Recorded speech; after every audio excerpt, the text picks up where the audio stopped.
Қайырлы күн 3-ші сыныптың оқушылары. Жаңа сабақты бастамай тұрып, әуелі сіздерді тәуелсіздік мерекесімен құттықтағым келеді. Тәуелсіздік мерекесі баршамызға құтты болсын. Басымыз аман, деніміз сау болсын. Еліміз тыныш болсын. Бүгінгі сабағымыз қазақ тілі пәні, тақырыбы тұрлаулы мүшелер. Жаңа сабақты бастамай тұрып, бір серік алайық балалар. Біз тамаша баламыз, оқып білім аламыз. Ашық болсын көктей күн, сонда бақытты боламыз. Жақсы болсын күніміз, тыныш болсын түніміз. Бүгінгі күндеріңізге барлығыңызға сәттілік тілеймін балалар. Оқушылар, мына екі суретке қараймыз және сұрақтар қоямыз. Бірінші суретте қарлығаштар ұшты, екінші жаңбыр жауды. Сұрақ қойықшы. Қарлығаштар нелер ұшты? Ұшты сөзіне сұрақ қойық. Қайтты. Жаңбыр жауды. Не жауды? Жауды сөзіне сұрақ қойық. Не істеді? Балалар, мына екі сөйлемде қандай сөздерден тұр? Дұрыс айтасыздар. Бастауыш пен баяндауыштан тұр. Біздің жаңа сабақ осы тұрлаулы мүшелер деп аталады. Тұрлаулы мүшелер дегеніміз бастауыш пен баяндауыштан тұратын сөйлемдер. Бастауыш өзіміз өткендей, кім не, кімдер, нелер сұрағына жауап береді. Бұл заттың атын білдіреді. Ал баяндауыш іс-қимылды білдіреді. Не істеді, не қылды, қайтты. Олай болса жаңағы бірінші тапсырмамыз. Құстар не істеді, жаңбыр не қылды сұрақтары, яғни бұл біздің жаңа сабағымыз тұрлаулы мүшелер. Оқулықтағы 18-ші толық қараймыз. Мен оқып берем балалар. Отырар көне қала. Қаланың орны отырар төбе деп аталады. Бұл жерде қыш ыдыстардың қалдықтары көп. Отырар қаласында ұлы ойшыл Әбу Насыр әл-Фараби дүниеге келген. Отырарда сәулетті сарайлар мен мешіттердің болғанын дәлелдейтін жәдігерлер көптеп кездеседі.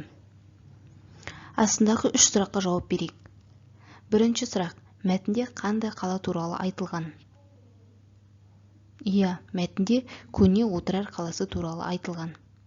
Қарамен жазылған сөйлемнен тұрлаулы мүшелерді тап.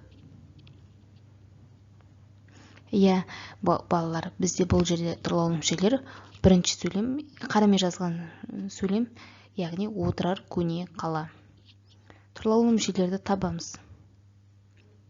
Иә, бұл жерде отырар және қала сөзі. Үшінші сұрақ. Сызықшаның қойылу себебін түсіндір. Ойланамыз балалар. Иә, балалар, өткен сабағымыз бұл біздің бастауышта, баяндаушта зат есімнен болса, онда ортасына міндетті түрде сызықша қойылады дегенбіз. Сондықтан да ортасына балалар сызықша қойылады. Өткен сабағымыз есімізге түсірейік. Әміре күйші, әділет оқушы. Міне осы сөздердің арасына сызықша қойылған. Өйткені бастауышта, баяндаушта зат есімнен тұр. Бүгінгі біздің жаңа сабағымыздың түсінген түсінбегенін білу үшін кері байланыс ретінде мен сіздерге кішкентай тест дайындап келдім. Дайын болсақ, бастайық. Бірінші сұрақ. Бастауышты көрсет. Тәтті, тұрды, дәптер.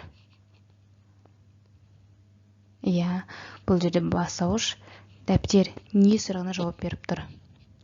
Екінші сұрақ. Баяндаушты көрсет. Кітап ойнады жапалақтап.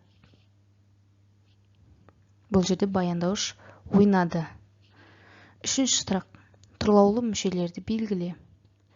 Сәуле қызыл биледі.